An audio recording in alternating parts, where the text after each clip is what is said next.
Replace the ADF pickup rollers for the HP LaserJet MFP 8601 and MFP 8801 printer series.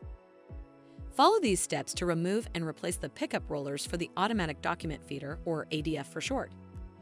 Power off the printer. To avoid damage to the printer, wait 30 seconds and then remove the power cord before servicing the printer. Open the document feeder cover.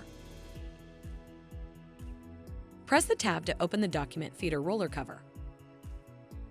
Remove the document feeder roller assembly. Lift up to open the separation roller cover. Remove the separation roller.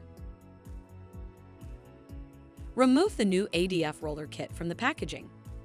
Install the new separation roller. Close the separation roller cover.